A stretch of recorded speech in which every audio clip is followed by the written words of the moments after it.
인사하십니다. 할렐루야 샬롬 인사하십니다. 할렐루야 샬롬 샬롬 샬롬 샬롬 샬롬. 하나님 사랑합니다. 여러분 주 안에서 사랑합니다. 오늘 열왕기하 9장 1절에서 13절 말씀, 우리는 과연 어떤 사람으로 기억되고 싶은가 라는 제목으로 여러분과 함께 말씀의 은혜를 나누도록 합니다. 예후가 이스라엘의 왕이 되는 그런 과정에 대한 것을 지금 우리가 함께 합독했죠. 기름을 붓다. 누구에게? 왕과 제사장 선지자에게. 그 옛날에는 늘 구약 그 시대에는 기름을 부었죠. 제사장인 경우에 출애굽기 29장 1절에서 7절에 내가 그들에게 나를 섬길 제사장 직분을 위임하여 그들을 거룩하게 할 일은 이러하니 관유를 가져다 그의 머리에 부어 바르고, 레위기 8장 30절에도 모세가 관유와 제단 위에 피를 가져다 아론과 그의 옷과 그의 아들들과 그의 아들들의 옷에 뿌려 아론과 그의 옷과 그의 아들들과 그의 아들들의 옷을 거룩하게 했다. 이렇게 제사장들인 경우에는 이렇게 나와 있습니다. 또한 왕인 경우에 사무엘상 10장 1절에 사무엘이 기름을 가져다 누구의 머리? 사울의 머리에 붓고 입맞추며 이르되 여호와께서 내게 기름을 부으사 그의 기업의 지도자로 삼지 아니하였느냐, 이렇게 얘기하고 있고요. 또 사무엘상 16장 12, 13절에도 여호와께서 이르시되 이가 그니 일어나 기름을 부으라 하시는지라 사무엘이 기름 꿀병을 가져다 그 형제 중에 그에게 부었더니 이날 이후로 다윗이 여호와의 영에 크게 감동된지라 사무엘이 떠나서 라마로 가니라. 선지자인 경우에 열왕기상 19장 16절이죠. 너는 또 nim시 아들 누구 예후에게, 지금 열왕기 하 9장인데요. 열왕기 상에도 이렇게 나와 있습니다. 열왕기상 19장 16절에도 예후에게, 이 예후가 굉장히 하나님을 사랑하는 그러한 사람으로 이제 또 그 악한 정치가 선한 정치로 돌아서는, 보다 못해서 그렇게 엘리사를 통해서 그 이름 없는 그런 젊은 청년 선지자를 시켜서 가서 기름을 부으라고 그러죠. 기름 붓고 도망가요. 왜 도망갈까요? 그 두들겨 맞아 죽을 수도 있는 일이에요. 그런데 예후는 봤죠. 그것을 산지 않지.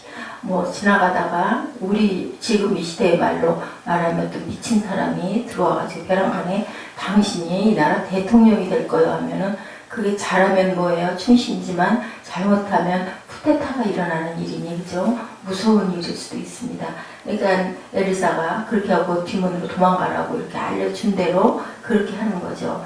선지자의 경우는 이렇게 열왕기상 19장 16절에 이렇게 얘기를 하고, 그리고 야훼 종들의 피를 어디에? 이세벨에게 갚아주리라. 계속 무서운 예언을 그렇게 딱 하고는 갔는데, 나중에 이제 우리들이 도대체 무슨 일인데 그 미친 사람 같은 사람이 와가지고 뭐라고 얘기를 하고 갔느냐. 곧 알게 될 거다. 그랬다가 계속 따져 물으니까 얘기를 하죠. 이스라엘 왕으로 삼는다고 했다고 얘기를 하니 무리들이 다 따르는 내용이 13절에 나옵니다. 각각 자기의 옷을 급히 가져다 성들 위 곧 예후의 밑에 깔고 나팔을 울며 이르되 예후는 왕이라 하니라. 이 사람이 어떤 사람이었던지, 그죠? 많은 사람들이 추종하고 따르던 그러한 그 장군이었다라는 것이 여기도 내용이 알려지죠. 말도 안 돼가 아니라 왕이로소이다 하고 받들어주는 아주 보기 좋은 모습이 나옵니다. 느밧의 아들 여로보암의 집과 같게 하며, 이건 뭐냐면 아주 여로보암이 무진장 악한 왕, 아이의 아들 바사도 또한 그렇게 무섭도록 악한 왕. 그리고 10절에 이세벨을 먹으리니, 정말로 걔들이 먹어서 남아있는 게 손목하고 그 더군데 이후에는 온몸이 몸통이 다 없어졌더라라는 내용이 이제 뒷부분에 나와요. 아주 무서운 예언을 했는데 그 예언이 그 옛날 구약시대에는 딱딱 맞아 들어갔고, 지금은 이제 무엇이 있어서 성경이 있기 때문에 성경 말씀에 비추어서 우리가 항상 하나님이 우리에게 어떠한 말씀을 하고 계신지를 깨닫고, 또 때로는 지금도 예언이라는 게 하나님 말씀이에요. 말씀을 전하는 건데 지금도 또 그렇게 하나님의 영의 감동으로 때로는 우리에게도, 그죠? 마음에 강한 감동으로 올 때가 있죠. 우리가 뭔가를 기도할 때 이게 하나님께서 주셨구나라는 감동이, 조심해야 될 것은 분별을 잘해야 되죠. 그래서 예언자들이 9,999번 정도를 실패를 해야 10,000번째부터는 그게 맞아 들어간다는 말이 있습니다. 그리고 계속 기도할 때 성령의 감동이 그렇게 가끔 오다가 우리 뭔가 익힐 때 그렇죠. 뭔가 잘 스트라이크로 맞다가 안 맞다가 계속 홈런만 치는 게 아니라 삼진 아웃이 수도 없이 되다가 나중에는 또 그래도 또 하나씩 맞추다가 이런 것처럼 우리가 끊임없이 우리 어저께 에레나 마리아 보면서 얼마나 우리가 저는 부끄럽다는 생각을 했어요. 저렇게도 딛고 일어서는데 그게 100만 명 중에 한 명일지라도 우리는 나머지 그 100만의 그러한 가능성을 갖고 있으면서도 늘 포기하고 늘 주저앉고 늘 겁내하고 그리고 막 마음으로 낙심하는데 낙심하지 말지니 하나님 말씀하셨잖아요. 포기하지 아니하면 이루리라. 말씀에 다 나와 있는데도 우리는 늘 연약해서 쓰러지고 넘어지고 합니다. 이렇게 나팔을 불며 이르되 뭐라 그래서 예후는 왕이라 아니라 이제 이미 왕이 된 것이에요. 이제 그 다음부터는 이루어 나가겠죠. 이름 없는 한 선지자가 예후를 이스라엘의 다음 왕으로 기름 부은 사건이 나오는데 여기서 말씀은요. 우리가 받는 사람이 중요하다는 거죠. 누가 나에게 와서 얘기를 하되 하면 그 부분에 내게 그죠? 유은영 집사도 그 얘기 하더라고요. 본인이 받아야지 다 소용없어. 그 마음에 약간 한스러운 마음으로 이렇게 얘기를 하는데 누가 얘기를 하든 내게 희망이 되고 내게 소망이 되고 내가 발전적인 좋은 선한 일을 나에게 누가 입술로 얘기하면 아멘 하고 받을 줄 아는 저희들 그리고 그 아멘대로 될지어다 하고 열심히 노력도 해야 되죠. 기도도 해야 되고 공부도 해야 되고 준비된 자가 되어야 된다. 일꾼으로 기억될 사람은 어떤 사람일까요? 엘리사가 선지자를 불러서 길란 나못으로 가라고 기름을 부으라고 심부름을 보냅니다. 위험한 일이죠. 아까 얘기한 대로 예후는 당시 이스라엘 여호람 왕의 군대 장관일 뿐이었는데 그러면은 네가 왕이 될 거는 반역자가 될 거라는 얘기일 수도 있기 때문에 이 선지자에게 매우 위험한 일이었는데도 가서 하라는 대로 엘리사의 명령에 순종하는 부분이 나오고 있죠. 죽을 수도 있는데 목숨을 잃을 수도 있지만 아주 그 순종하는 마음이 그대로 나와 있습니다. 나의 어떤 일이 하나님 앞에 나는 기억이 될까? 우리 각자에게 주신 하나님의 그 분량들, 달란트들이 있는데 왕이 꼭 대단한 것도 아니고 그죠? 선지자가 꼭 대단해서도 아니고 그런 제목들이 하나님이 다 만들어 놓은 제목이 있듯이 우리에게도 모두 다 악한 사람도 다 선한 사람도 없는 거 아니에요? 우리 어저께 로마서 우리 강의해보니 그렇죠? 전부 다 유대인이나 헬라인이나 그죠? 전부 다 하나님 보시기에 온전한 의인 사람도 없고 모두 다 악해서 하나도 쓸모가 없는 사람도 없는 게 아니고 한두 가지씩은 다 하나님께서 우리에게 주셨다는 말이죠. 과연 악한 사람으로 기억될 것이냐 우리가 정말 선을 끼쳤던 사람으로 기억될 것이냐 어떻게 살아가야 될 것이냐를 우리가 여기서 봐야 됩니다. 예후 장관은 어땠어요? 그동안 귀하게 좋은 영향을 끼치고 있었기 때문에 모든 사람들이 이렇게 추종을 합니다. 나의 종과 선지자들의 피와 여호와의 종들의 피를 어디에게? 이세벨에게. 이세벨은 그렇게 악했어요. 얼마나 부귀영화에 호의호식을 했는지는 알 수 없지만 결론은 뭐예요? 결론은 멸망이고 결론은 누구에게? 개에게 먹히는 신세가 되죠. 그리고 악한 그 정치를 한 왕들은요 그냥 그 피를 개들이 핥으리라. 그때 그 개라는 것은 아주 저주스러운 그런 의미를 내포하고 있죠. 그렇기 때문에 개라는 누가 그랬어요? 그 여인이 그랬죠. 아이를 붙여달라고 어떻게 주님이 말씀하셨죠. 개에게 내 먹던 것을 줄 수가 없다라고 하니까 개도 주인이 먹다 남은 부스러기는 먹을 수 있지 않습니까? 했던 그 여인 그래서 네 믿음이 옳도다 좋도다 너 아이가 낳았을 것이다 라고 주님께서도 그 믿음을 칭찬하셨어요. 왜요? 우리가 그렇게 그 면박을 당하고 부각을 당해도 끝까지 붙들고 늘어졌을 때 분명한 것은 이루어진다라는 것 그럴 줄 알아야 된다는 굳게 붙들고 나아가는 저와 여러분 되시기 바랍니다. 아합이 죽은 지 14년이 되는 시점이에요. 오늘이 아합이 죽은 후에 그의 아들인 아하시아가 왕이 올랐는데 2년을 통치하다가 자식이 없이 죽어서 그의 아우인 여호람이 왕이 되었어요. 여호람 12년을 통치한 시점에 여호람은 아합처럼 그렇게 악하지는 않았지만 그래도 선한 사람이 아니었다는 거죠. 아합의 죄가 너무 컸기 때문에 여호람은 그의 왕위를 잃어버리게 된 거고, 아합은 생전에 부귀영화를 누렸고 강대국을 이뤘어요. 그 대신 부귀영화도 누렸지만 굉장히 나라가 강성해졌습니다. 그러나 그렇게 부귀영화를 누린 것은 뭐였을까요? 악의 그 씨죠. 결론은. 그렇기 때문에 하나님께 인정을 받을 수가 없는 거죠. 그렇기 때문에 아무리 성공을 하고 아무리 출세를 해도 악하게 출세하고 성공한 건 하나님이 보시기에 온전치가 않다라는 거죠. 저주의 저축이었다라는 거죠. 죄의 저축이었다는 겁니다. 죄는 더 많이 저축되었고 하나님은 그의 죄를 어떻게 하셨어요? 기억하신 거죠. 아합은 하나님 앞에 악인으로 기억된 사람. 그래서 그의 자녀 때에도 그 죄가 세상에서 침판을 받는데, 누구 다윗 같은 사람은 어땠어요? 아들들이 온전치 않았어도, 솔로몬이 죄를 많이 지었어도 아합의 다윗의 내가 너와 너희 가정과 너희 자손을 지키리라라는 말씀 때문에 그렇게 견디고 참으셨다라는 분이 우리 앞장에서 8장에서 공부하지 않았습니까? 지금까지 우리의 삶은 하나님 앞에 어떤 사람으로 기억될 것인지, 지금까지, 그러면 앞으로는 내가 어떻게 할 것인가. 오늘 말씀에서는 그 부분을 생각할 줄 알아야 됩니다.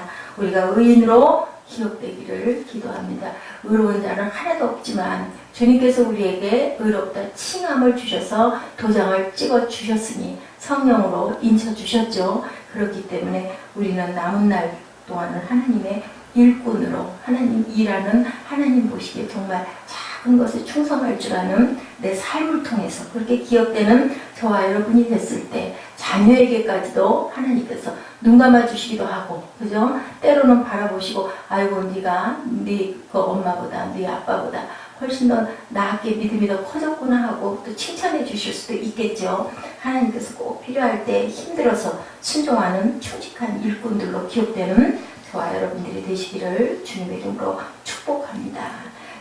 성경 고린도전서 1장 27절을 봤어요. 신약을 보니 그러나 하나님께서 세상에 미련한 것들을 택하사 어때요? 지혜 있는 자들을 부끄럽게 하려 하시고 세상에 약한 것들을 택하사 강한 것들을 부끄럽게 하신다라고 얘기합니다.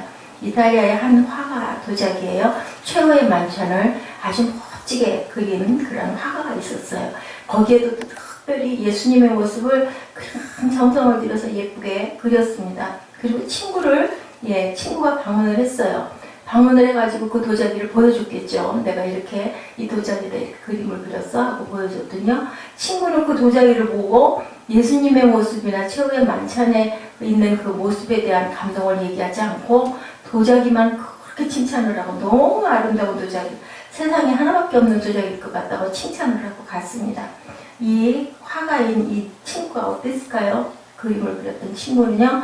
거기에 도자기에 있던 그림을 다 지워버렸다고 합니다.